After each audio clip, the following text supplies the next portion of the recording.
Fala galera, eu sou o Márcio Brau e a gente está aqui no Café Preto, um bate-papo entre amigos ao qual a gente fala do nosso cotidiano, nas diversas realidades e hoje aqui junto com meu amigo Murilo Santos e também Abner Laurindo. E aí Murilo, qual vai ser o nosso bate-papo de hoje? Bom, Brau, hoje a gente vai trocar uma ideia sobre ambientes de exclusão, né? Que é um pouco de quando a pessoa se sente fora de contexto em uma determinada situação da sociedade, né? Você pode falar pra gente um pouco mais disso, Abner? O que é isso? A gente vê assim como ambiente de exclusão, quando estamos num lugar ocupado por uma maioria branca, que nos dá a percepção de que a gente está fora de contexto. Bom, pessoal, então o Abner falou anteriormente aí que o ambiente de exclusão, que isso aqui na verdade é uma percepção, né, de exclusão, que não é realmente uma coisa palpável. Fala aí, o que é isso? Como é uma percepção? É quando a pessoa negra entra nesses espaços, onde tem a maioria branca, automaticamente essas pessoas que estão nesse espaço, elas olham com espanto e se incomodam. Isso, além de ser uma percepção, há a sensação de que você chegou num lugar onde você não é bem querido, bem quisto, né? E essa percepção ela é muito forte. Ela chega a ser gritante porque a gente percebe que os olhares já estão direcionados a você, né? Assim, toda pessoa negra, principalmente uma pessoa negra que economicamente tem possibilidade, poder aquisitivo em determinados locais, por exemplo, o cinema, que não deveria ser tanto, mas um cinema. Quantas vezes eu fui com a minha família e percebi que naquele local só tinha nós, de negros, e como as pessoas nos olhavam, como as pessoas, tipo assim, o que vocês estão fazendo aqui? Né? A gente percebe, tem essa sensibilidade de perceber que não somos bem-vindos naquele local. É um ambiente de exclusão. E também no lance de você, né? Você é uma pessoa que se acha comum, né? Você acha que todos os lugares é comum para você, né? Deve ser. E eu acho que deveria ser, né? Mas assim, existem muitas realidades que, por a gente ter uma pigmentação ou um estereótipo, aí você entra num lugar, por exemplo, de você entrar num restaurante para você se alimentar, você vai pagar com o seu dinheiro e você fica lá esperando e as pessoas que deveriam te atender rapidamente, o cara passa do teu lado ali e tal, e atende todo mundo e vai atender você depois, né? Aí vai um outro ponto, né, que é uma pergunta também pra vocês, porque eu sinto isso, assim. Eu não tenho muito esse negócio de... Eu sou meio desaforado, assim, até nessa situação. Sim. Mas eu sinto incômodo de ser observado em algumas situações que eu não mereço estar sendo observado. Mas a capacidade de estar lá, eu sei que eu tenho, talvez, se eu estou é porque eu tenho, ou se eu fui convidado é porque eu deveria estar. Mas eu percebo que algumas vezes eu crio um monstro na minha cabeça, sabe? Não é todo lugar que eu não estou sendo malquisto, mas eu sempre entro com uma posição de guarda levantada, até que essa guarda seja quebrada de alguma forma. Entende o que eu estou falando? Vocês sentem isso também? Porque todo mundo sofre isso, todo mundo negro tem isso. Não importa onde você está, em que momento você está da sua vida, né? Em algum lugar socialmente você não vai ser aceito. E aí entra a questão social também, né? Quanto mais alto social você está querendo ir, no lugar socialmente mais alto, mais não aceito talvez você seja. Eu faço uma reflexão da ocupação dos espaços. Se a gente tem 112 milhões de negros no Brasil, que deveria ser, né, você ter essa população nos espaços de poder, nos espaços de decisões também, e a população não está lá, então ela não se sente representada nos lugares. E por não se sentir representada nos lugares, você se sente sozinho em todos os lugares praticamente. Assim como a gente vê numa universidade, assim como a gente vê que um médico quando vai te atender, quando aparece um médico negro, como que as pessoas elas se auto-manifestam, né? Tem gente que não quer ser atendida por uma pessoa negra, né? Então isso é um incômodo sim. E você se sentir incomodado sempre, por quê? Porque a gente não está nesse espaço, não é isso? Assim, e eu até, por saber que vai depender do local que você vai, por exemplo, você disse universidade, se eu sei que eu vou para uma universidade, então a gente já vai preparado, né? Porque a gente já tem um convívio né, no dia a dia dessas coisas acontecerem. Então, sim, em lugares que você Tem que vestir a casca, né? você já vai, né, preparado para o que precisar se impor enquanto, né, cidadão, enquanto uma pessoa que merece estar ali, né? Até porque, se você pegar, aí entra aquela discussão que a gente sempre tem, né? Historicamente, foi feito desse jeito, né? Então, a gente não tem aquela, também, sempre nossa conversa, não tem uma história formal quando a gente é protagonista. A gente é sempre à margem. Pelo menos o que nos foi contado. Não, né? sim, a formal, a história formal, né? Que tá registrado. Tá registrado. Eu lembro, cara, no colégio, que só tinha, tipo, eu estudei em escola pública, depois estudei em escola particular, depois voltei para a escola pública e fiz graduação e pós-graduação em escola particular. Então eu vivi muito num ambiente que não tinha contexto, não estava ali, não era para eu estar ali porque não tinha outros negros nesses ambientes. Ao longo de muito tempo. E os livros só colocavam a gente na hora de explicar para as outras crianças que eram até então pequenas, estavam se formando também, a nossa história do homem negro, do povo, é contada de uma forma muito triste, muito frágil, muito pobre, né? E depreciativa. E se a gente não tem uma estrutura, como eu não tive, familiar para rebater isso, você compra isso também. E aí você cresce com isso dentro de você, e aí você tem outra percepção, que é de não merecimento de estar nesses espaços. Vocês sabem o que eu tô falando? Claro. Porque também tem um contraponto, porque assim, a questão assim, do ambiente de exclusão, tem os ambientes, os lugares que nos incluem. No processo histórico, foi sempre criado os ambientes que os negros tenham que ser inseridos e que não causam nenhum espanto. Por exemplo, se um negro ele está em situação de rua, ele não causa tanto espanto como um branco em situação de rua.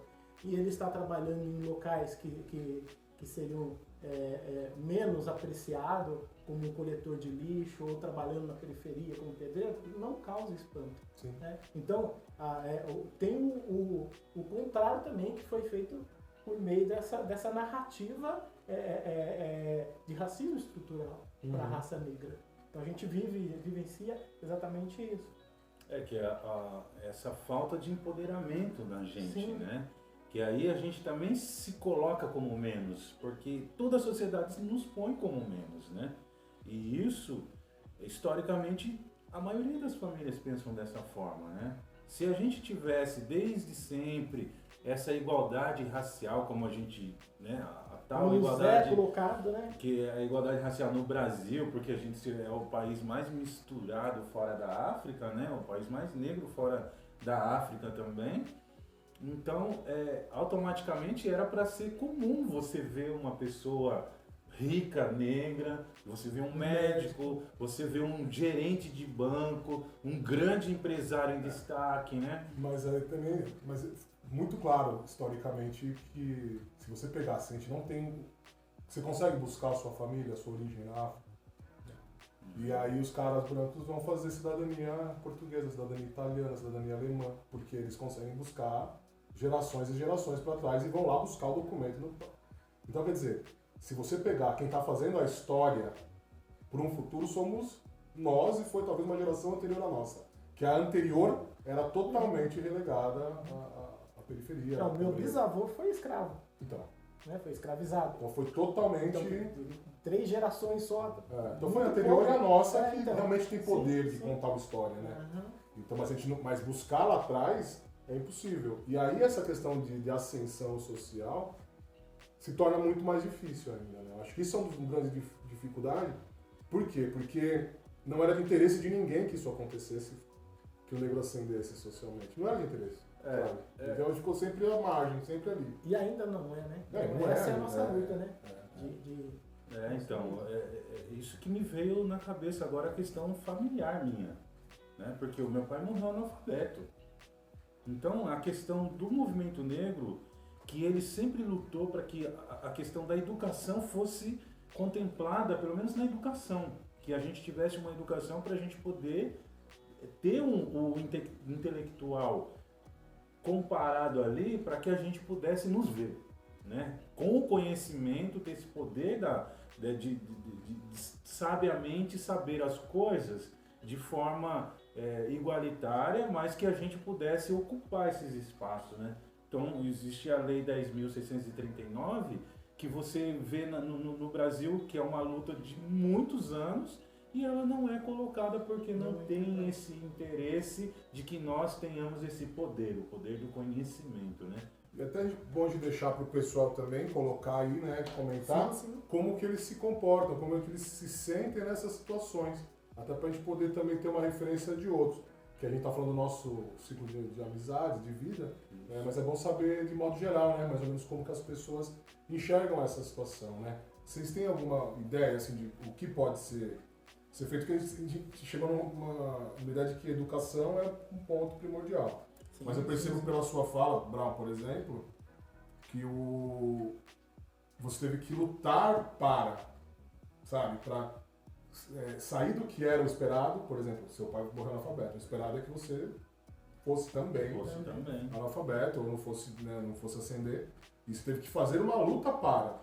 Então você está falando de processos de luta ainda hoje, né? Sim. Que você é novo. Sim. Se for pensar na história da humanidade, você é um cara novo. Então, eu estou falando de educação. O que você acha, em termos de educação, em relação a isso? Tipo, como que a educação pode ser boa para ajudar nisso? Se preparar sempre é bom, né? Mas ainda nós não temos essa consciência enquanto nação para querer educação. Porque a gente percebe que mesmo que venha um administrador que faz um processo educacional bom, o próximo que vir pode quebrar tudo. Então, em primeiro lugar, a gente tem que ter uma consciência de nação em relação à educação. Nós temos que prezar a importância dela. E fazer um processo em que a nação discuta a questão da educação como prioridade, que possamos trabalhar isso como nação, porque qualquer outro administrador que venha entrar não mude. Então, mas aí um projeto de nação. Nesse gancho, aí me vem uma outra ideia na cabeça. Mesmo crescendo e educando, porque eu já vejo que existe um processo para buscar, mas proporcionalmente, percentualmente é muito pequeno ainda, né, a expressão. Porque enquanto se formam negros no ensino médio, não precisa nem falar da faculdade, no ensino médio, quantos brancos? Brancos se formam de classe média e tal. Quem nutre o ambiente de exclusão é o branco ou é a sociedade? A sociedade... Porque tem cara que a sociedade e é o branco, porque é o que está no comando. Quem nutre, quem criou, entende até que seja branco, que é sempre, com certeza.